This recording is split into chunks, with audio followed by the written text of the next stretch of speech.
नमस्कार दोस्तों, कैसे हैं आप सभी? आप सभी का आपके अपने YouTube channel Vijay Sharma history पर मैं फिर से स्वागत करता हूं।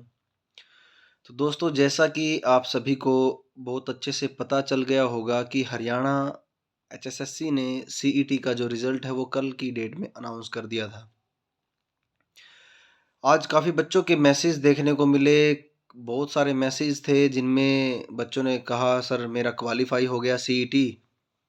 कइयों ने कहा जी मेरा क्वालीफाई नहीं हुआ सीईटी और कुछ ने कहा सर मेरा सीईटी क्वालीफाई हो गया बट उसके अंदर एक प्रोविज़नल वर्ड लिखा हुआ आ रहा है। तो दोस्तों, सबसे पहले मैं बात कर लेता हूँ कि जिन बच्चों का जो सीईटी है वो क्वालीफाई हुआ है, वो 2 स्टेज में क्वालीफाई हुआ है।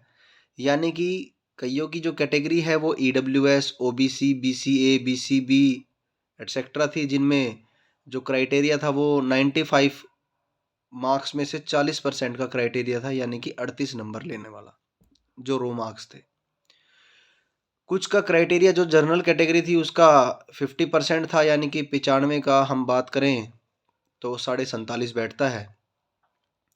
बट अगर हम ओवरऑल 100 में से बात करें तो जिन बच्चों को एक्स्ट्रा 5 नंबर मिले सोशियो इकोनॉमिक्स के, उनके अंदर फादरलेस के नंबर भी हो थे, उनके अंदर नो जॉब के नंबर भी थे। तो वो सारे मिलाकर के ऑन एन एवरेज जो रिजल्ट देखने को मिला सीईटी का, उसके अंदर ये पता लग रहा है कि लगभग 3,57,000 कैंडिडेट्स जो हैं उनका सीईटी क्वालिफाई हुआ है। अब अगर मैं बात करता हूँ इस एग्ज़ाम के अंदर जो एक्चुअल में टॉपर्स रहे होंगे बच्चे, तो वो रहे होंगे जिनके 100 में से 70-75 नंबर आए होंगे, तो नॉर्मलाइजेशन के दौरान, तो वो बच्चे इसमें टॉपर भी रहे होंगे। रिज़ल्ट में कहीं भी ये अनाउंस नहीं किया गया कि रोल नंबर क्या है, मतलब सॉरी, रैंक नंबर क्या है और मतलब उसका जो क्वालिफ़िकेशन है सीईटी का वो किस पोस्ट के लिए है, क्या है, ऐसा कुछ भी आपने देख लिया जो एडमिट कार्ड उस पे नहीं लिखा हुआ। तो ये भी एक दुविधा रहेगी कि भई मेरे जो नंबर आए हैं, मेरे जितने नंबर कितने बच्चों के आए हैं और मेरा क्या रैंक है। शायद सीटी जो एचएसएससी है वो अलग से एक लिस्ट भी मेरे ख्याल में पीडीएफ भी एक निकालने वाला है शायद, जिससे आपको ये पता लग सके कि भाई रैंक वाइज आपका क्या स्टेटस है। क्योंकि बिना रैंक के तो आपको यही नहीं पता ना कि आपके अगर नंबर 62 हैं बट आपका रैंक तो नहीं पता आपको, आप अपने आप को क्वालिफाई तो मान चुके हो बट अब आप ये सस्पेंस बना हुआ है कि अब जो पोस्ट आगे एचएसएससी भरने वाली है उनका क्या स्टैंडर्ड रहेगा, क्या तरीका रहेगा, तो इस पे भी सस्पेंस है। क्योंकि आप सभी को पता है कि भी जो कोर्ट है अपनी पंजाब और हरियाणा जो हाई कोर्ट है उसके अंदर भी पिटीशन डली हुई है सीईटी के क्वालिफिकेशन को लेकर के। अब जिस प्रकार एचटेट है, एचटेट एक टीचिंग का एग्ज़ाम है जिसके अंदर सभी के सभी जो पोस्ट हैं वो टीचिंग की फिल होती हैं, बट सीईटी के अंदर ऐसा नहीं है। सीईटी के अंदर आपका हर प्रकार के बच्चे ने एग्ज़ाम दिया है, चाहे वो किसी ट्रेड का बच्चा हो, चाहे वो बीटेक का हो, बीएससी का हो, बीकॉम का हो, बीए का हो, तो सभी ने ये एग्ज़ाम दिया है, चाहे वो बीएससी एग्रीकल्चर का हो। तो ये सीईटी का जो एग्ज़ाम है, जो ये फर्स्ट पेपर वो लगभग सभी बच्चों ने दिया है। अब इसके अंदर सब अलग-अलग ट्रेड के भी होंगे, मास्टर मास्टर भी होंगे। जिस प्रकार से मैं बात करूँ, अगर कल को कोई एग्रीकल्चर से संबंधित पोस्ट निकलती है, अगर उसके अंदर एग्रीकल्चर का सब्जेक्ट ज़्यादा आएगा तो इस पोस्ट के लिए कौन अप्लाई करेगा, अब इस पे भी संशय है। बट कुल मिलाकर बात ये है कि अब जैसे हरियाणा पुलिस की मैं बात करता हूँ तो हरियाणा पुलिस की वैकेंसी के लिए फिजिकल की आवश्यकता पड़ेगी, भाई फिजिकल तो लेंगे। कुछ पोस्ट ऐसी हैं जिनके अंदर फिजिकल का कोई भी काम नहीं होता, जैसे क्लरिकल पोस्ट होती हैं, आपकी फूड सप्लाई इंस्पेक्टर की पोस्ट होती हैं, फूड सप्लाई सब इंस्पेक्टर है, महिला बाल विकास मंत्रालय के अंदर हैं आपकी जो महिला सुपरवाइज़र की पोस्ट हैं, ग्राम सचिव पटवारी की पोस्ट हैं। तो ये पोस्ट ऐसी होती हैं जिनके अंदर किसी प्रकार का कोई फिजिकल वर्क नहीं है, ना कोई फिजिकल इनके अंदर होता है, कोई रनिंग नहीं होती इनके अंदर, कोई हाई जंप नहीं, कोई लॉन्ग जंप नहीं। तो अब ये भी बात सामने आई है कि भाई उनको किस तरह से फिल किया जाएगा। तो दोस्तों, मैं तो आपको यही बोलता हूँ भाई जिसने ये एग्ज़ाम क्वालिफाई किया है, यानी कि जिसने किसी के इसमें 52 नंबर भी हैं, किसी के 55 भी हैं, तो देखो हौसला ना तोड़ें वो। क्योंकि एक एचएसएससी जो अब ये भी सुनने में आ रहा है कि जो ग्रुप डी के लिए वो एक अलग से पेपर कंडक्ट किया जाएगा सीईटी का, क्योंकि ये जो पेपर है हुआ था ये ग्रुप सी की पोस्ट को फिल करने के लिए था। अब ग्रुप सी की जो पोस्ट है वो कब निकलेंगी, 1 महीने बाद, 2 महीने बाद, कब से निकलना स्टार्ट होंगी, इसके बारे में भी अभी सस्पेंस बना हुआ है। क्योंकि जब तक कोर्ट में केस चल रहा है तब तक एचएसएससी को भी ये नहीं पता कि वो किस तरीके से इसको फिलअप करेगी, क्योंकि उन्होंने लिख रखा है स्टार्टिंग में भी 4 गुना बुलाएंगे वो। अब वो 4 गुना किस बिहाफ पे बुलाएंगे? अगर पोस्ट में अगर स्पेशल कॉमर्स मांग रखी होगी तो वो उसमें किसको बुलाएंगे, ये भी इसके अंदर कुछ सस्पेंस बना हुआ है दोस्तों। तो इसके अंदर मेरे ख्याल से जो मेरा मानना है, इसके अंदर आपका जो है वो डिफ्रेंशिएशन किया जाएगा, यानी कि पोस्टों को अलग अलग तरीके से दिया जाएगा। जैसे को जो ग्रेजुएशन बेस वाली पोस्ट थी जिनके अंदर एक नॉर्मल स्टैंडर्ड जो क्वालिफिकेशन जैसे आर्ट्स होती है, यानी कि बेसिक आर्ट्स होती है, तो मेरे ख्याल में उनको उनमें जो और बच्चों को भी मौका दिया जाएगा।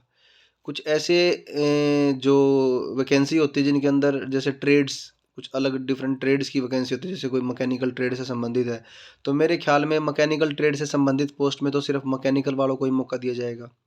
तो अब इस चीज़ के ऊपर भी सस्पेंस बना हुआ भी किस तरीके से ये पोस्ट को फिल करेंगे।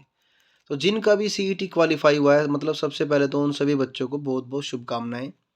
तो अब और ये चीज़ मैं आपको क्लियर कर देता हूँ कि बहुत सारे जो बच्चे हैं उन्होंने उनके अलावा, यानी कि सीईटी के अलावा अभी और भी एग्ज़ाम भरे हुए थे, जैसे अभी केवीएस। अभी बहुत सारे बच्चे ऐसे हैं जो केवीएस के एग्ज़ाम देने वाले हैं, यानी कि उनके फरवरी मार्च अप्रैल में केवीएस का एग्ज़ाम भी होने वाला है। केंद्रीय विद्यालय संगठन ने भी काफ़ी पोस्ट निकाली हुई थी टीचिंग से रिलेटेड। तो दोस्तों वो अपनी कंटिन्यू रखे तैयारी। वो एकदम से जिनका सीईटी क्वालिफाई हो गया है तो एकदम से मतलब अपना रास्ता मत चेंज करें। अगर जो केवीएस की तैयारी में जुटा हुआ है ना, तो वो एक बार केवीएस पे ही फोकस करे। जब तक हरियाणा अपनी नोटिफिकेशन नहीं निकालता एचएसएससी नौकरी से संबंधित कि भाई इतनी पोस्ट क्रिएट हो गई हैं, उसके अंदर क्या रहेगा, इतना जो जहाँ पे लगा हुआ है उसमें लगा रहे। जिस प्रकार से अब दिल्ली पुलिस के लिए कोई तैयारी कर रहा है, या कोई किसी और सब एसएससी के जैसे बहुत सारी पोस्ट है, सीजीएल का मेंस भी देना है बहुत सारे बच्चों को, सीएचएसएल का भी एग्ज़ाम दिया होगा बच्चों ने, एमटीएस का भी है एग्ज़ाम आगे, एसएससी जीडी जिसने जो एग्ज़ाम दिया है या होगा जिसका जो भी है, जो जिनमें लगा हुआ उसमें लगा रहे। अभी ये सिर्फ एक रिजल्ट आया है, सीईटी का रिजल्ट आया है, अब ये प्रोसेस कब तक चलेगी इसका कोई कुछ नहीं कह सकते अभी। तो इसलिए भ्रमित ना हो आप एकदम से कि भाई ये मेरा रिजल्ट आ गया और मैं एकदम से जुट जाऊं किसी एकदम से इस अपना स्ट्रीम चेंज कर दूं, तो ऐसा ना करें, ऐसी गलती ना करें। अभी जो जिस चीज़ की तैयारी में लगा हुआ उसमें ही लगा रहे, जब तक एचएससी सीईटी अपना फुल फ्लैग नोटिफिकेशन जारी नहीं कर देता है।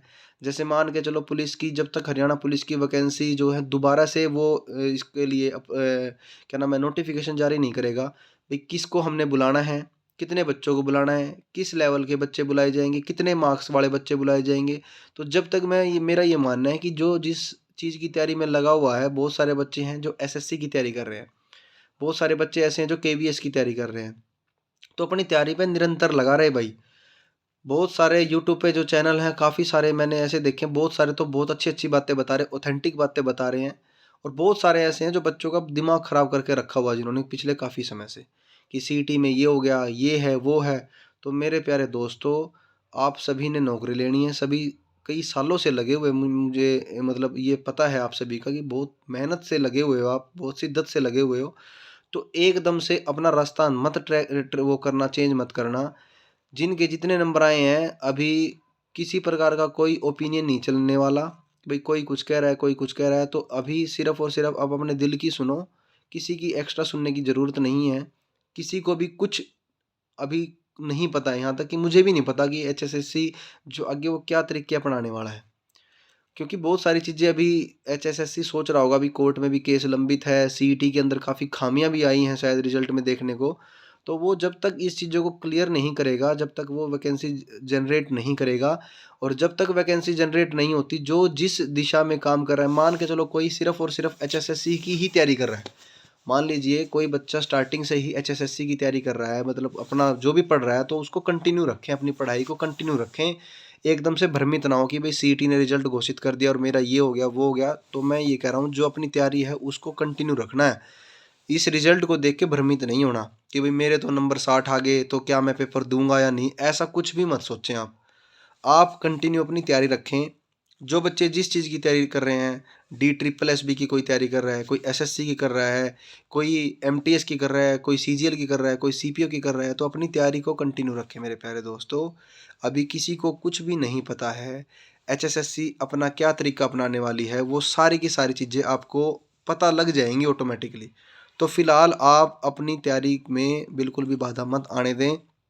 तो मेरा यही कहना है आपसे कि यूट्यूब पे भी आप ऑथेंटिक बंदों को ही फॉलो करें, जो आपको अच्छी इन्फॉर्मेशन देते हैं। नहीं तो दुनिया भर के बंदे ऐसे हैं, मैं सुबह से देख रहा हूँ कि जैसे ही कल से एचएसएससी सीईटी का रिजल्ट आया, तो बहुत सारे बंदे जो हैं वो आलतू फालतू वीडियो बनाने में लगे हुए हैं। ठीक है, बहुत सारे ऐसे अच्छे टीचर्स हैं जो आपको बहुत अच्छी गाइड भी कर रहे हैं, बहुत अच्छे से गाइड कर रहे हैं कि भाई आपको ये चीज़ करनी, ये नहीं करनी। तो अब आपके ऊपर बात है भी, आपको क्या करना है क्या नहीं करना। तो जो आपका रास्ता भी चल रहा है, उस रास्ते को ही चलें, उस रास्ते से ही चलें, एकदम से भटके ना। तो जिन का बच्चों का क्वालीफाई हुआ है, उनके लिए बहुत बहुत शुभकामनाएं। भगवान उनको अच्छा रास्ता दिखाए, तरक्की दे। जय माता दी। जय हिंद, जय भारत।